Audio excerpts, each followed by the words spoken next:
दोस्तों आज हम मसीह समाज में चिन्ह और चमत्कार दिखाने वाले बहुत सारे भविष्यवक्ताओं को आंखों के सामने देख पा रहे हैं, जो यीशु मसीह के नाम से लोगों को चंगाई प्रदान कर रहे हैं। साथ ही साथ बहुत सारी भविष्यवाणियां भी कर रहे हैं। लेकिन हैरान करने वाली बात यह है दोस्तों कि हमारे कुछ मसीह हीलर्स लोगों को वचन के साथ आत्मिक जीवन में बढ़ाने के बजाय इस प्रकार की भविष्यवाणियां करते हैं कि यीशु के नाम से तुम्हारे अकाउंट भर जाएंगे, अगले महीने तुम्हें गाड़ियाँ मिल जाएंगी, अगले साल तुम फेमस हो जाओगे। लेकिन कभी भी वे लोग मन फिराव और पश्चाताप के बारे में नहीं कहते। देखिए, हम यहाँ पर किसी को निंदा या उनको ठेस पहुँचाना नहीं चाहते, पर आप ही सोचिए, क्या परमेश्वर का वचन हमें ये कहता है कि तुम यीशु के पास आओ तो तुम्हें वे सारी चीज मिलेगी जो तुम चाहते हो, जैसे गाड़ी, बंगला, नौकरी, ढेर सारा पैसा और आरामदायक जीवन। अब देखिए, इन्हीं प्रकार की शिक्षाओं के चलते बहुत सारे हमारे अविश्वासी भाई बहन जो यीशु मसीह को नहीं जानते, वे लोग सिर्फ चंगाई के लिए ही या फिर किसी समस्याओं के लिए ही यीशु के पास आते हैं। लेकिन जब उनका समस्याएं दूर नहीं होती, चंगाई नहीं मिलती, तो वे उदास हो जाते हैं और यीशु को छोड़कर चले जाते हैं। उन्हें लगता है कि ये ईश्वर नहीं हो सकता क्योंकि इन्होंने तो हमें चंगा नहीं किया। दोस्तों, इस वीडियो में आप देखिए, एक महिला बागेश्वर धाम से बता रहे हैं कि जब वह अपनी शारीरिक परेशानियों से छुटकारा पाने के लिए चर्च में गया, तब उन्हें धर्म परिवर्तन कराने के लिए कहा गया। 12 साल से हम परेशान हैं गुरुजी, सब तरफ से हार चुके हैं। हम यीशु मसीह वाले प्रार्थना में भी जाते थे। 3 किसमें जाती थी? यीशु वाले में जी गुरुजी। 3 मतलब वो जो हलीउल्लाह वाले? जी नहीं, अरे वही तो है। क्रिश्चियन। अच्छा, हमें पता नहीं। जी जी, तो उसमें भी जाते थे गुरुजी 3 साल से। लेकिन अगर हम उसमें जाकर क्या हुआ आप? जी कुछ नहीं हुआ गुरुजी, आराम नहीं लगा? नहीं। तो सुना आपने इस महिला की बातें। देखिए, केवल ये महिला ही नहीं बल्कि ऐसे और भी कई सारे हमारे भाई बहन हैं जो अपनी शारीरिक परेशानियों के चलते चर्च में जाते हैं और यीशु की प्रार्थना सभा में शामिल होते हैं। तब अगर उन्हें प्रार्थना और वचन के साथ आगे बढ़ाया नहीं जाता, वचन सही रीति से सिखाया नहीं जाता और केवल चमत्कारों को ही महत्व दिया जाता है, तब यीशु की सच्चाई, उसके प्रेम को वे लोग समझ नहीं पाते और विश्वास के कमी के कारण वहाँ से चले जाते हैं। दोस्तों, वचन हमें कहता है मत्ती 5:6 में, धन्य है वे जो धार्मिकता के भूखे और प्यासे हैं, क्योंकि वे तृप्त किए जाएंगे। देखिए, सच्चाई और धार्मिकता की खोज करने के बजाय अगर आप लोग चिन्ह और चमत्कार के भूखे प्यासे बनेंगे तो निश्चय ही आप ठोकर खाते रहेंगे और शैतान के द्वारा भटकाए जाते रहेंगे। आप हिंदू हो? जी गुरुजी। कौन से हिंदू? जी सनातनी हिंदू है।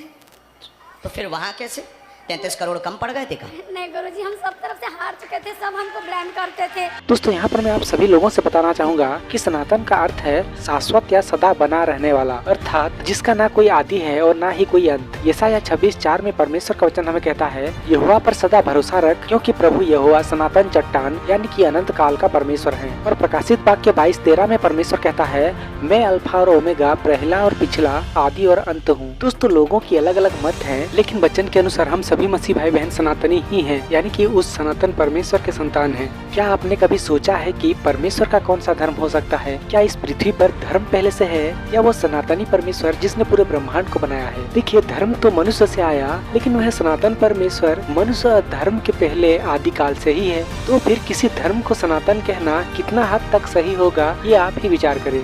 फिर आगे देखिए, ये महिला क्या बता रही है। आप यहाँ क्यों आई? जब आप वहाँ गई थी तो फिर यहाँ क्यों आई? नहीं गुरुजी, वो धर्म परिवर्तन के लिए बोलते थे, बैप्टिज्म लेने के लिए बोलते थे।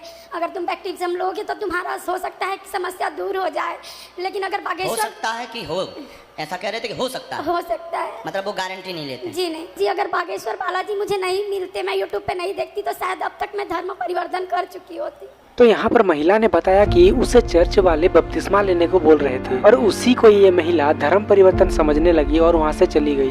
दोस्तों, सभी मसीह भाई बहन जो वचन को सही रीति से जानते हैं, बपतिस्मा उन लोगों को दिया जाता है जो यीशु मसीह पर विश्वास करते हैं और जिनका सही मायने में उद्धार होता है।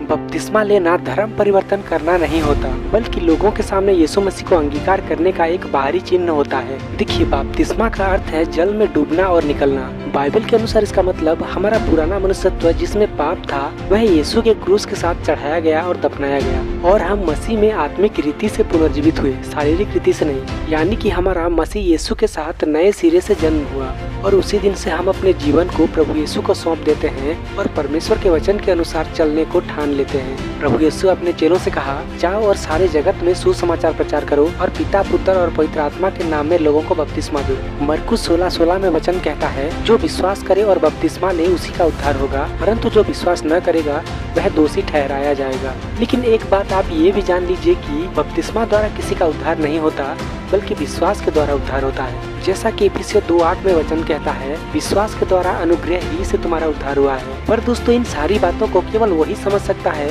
जो प्रार्थना और वचन के साथ पवित्र आत्मा की अगुवाई में चल रहा होता है। हमारे अन्य धर्मी अविश्वासी भाई बहन मसीहत की सच्चाई और परमेश्वर का वचन क्या है नहीं जान पाते। इसलिए मैं सभी भाई बहनों से कहूँगा कि आप बाइबल पढ़ें, तभी आप सच्चाई को जान पाएंगे। शरीर में दर्द है, बोझ बना, तंत्र बाधा के कारण आपको समस्या है, बहुत जगह कहीं आराम नहीं लगा, गंदी हरकत प्रेत करता है जो माइक पर बता नहीं सकते हैं, जिन्न है, सामने आता है, बिस्तर पर भी आ जाता है, रात के समय पति का रूप बनाकर आता है, आपके पति का नाम दिवेश है, गंदी हरकत नहीं करेगा और इसको जो है प्रदीप नाम के व्यक्ति ने करवाया है, उससे आप परिचित हो, सावधान रहना। आशीर्वाद।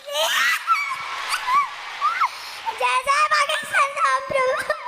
ये तुम्हारे वो हलीउल्लाह वाले नहीं बता सकते हैं, लेकिन उनके कान हम बता सकते हैं। तो यहाँ पर गुरु जी का कहना है कि हमने जिस प्रकार इस महिला के समस्याओं को बताया, वो हालेलुया वाले यानी कि चर्च वाले पादरी या पास्टर नहीं बता सकते। दोस्तों, इनके इस प्रकार की बातों के ऊपर हम कोई भी टिप्पणी देना नहीं चाहते, लेकिन हम इतना जरूर जानते हैं कि यीशु मसीह ने जो जो चमत्कार किए, जिस प्रकार के चमत्कार किए, ना ही आज तक किसी ने कर पाया और ना ही आगे कोई कर पाएगा, क्योंकि वो ऐसा चमत्कार तो केवल परमेश्वर ही कर सकता है। और हमें यह भी जान देना आवश्यक है कि परमेश्वर हमें पहले से ही यह सावधान करते हुए कहा है कि तुम किसी भी प्रकार के जादूगरों, टोनहों, मूर्ति पूजकों और ओझों के पास मत जाना और उन्हें अपना हाथ मत दिखाना। तो चलिए, इस वीडियो में इतना ही। आई होप कि आपको इस वीडियो से कुछ सीखने को जरूर मिला होगा। इसी प्रकार संदेश आगे भी देखने के लिए आप हमारे चैनल को सब्सक्राइब जरूर करें। मिलते हैं एक और नए वीडियो के साथ। तब तक परमेश्वर आपको और हमें संभाल कर रखे। आमीन।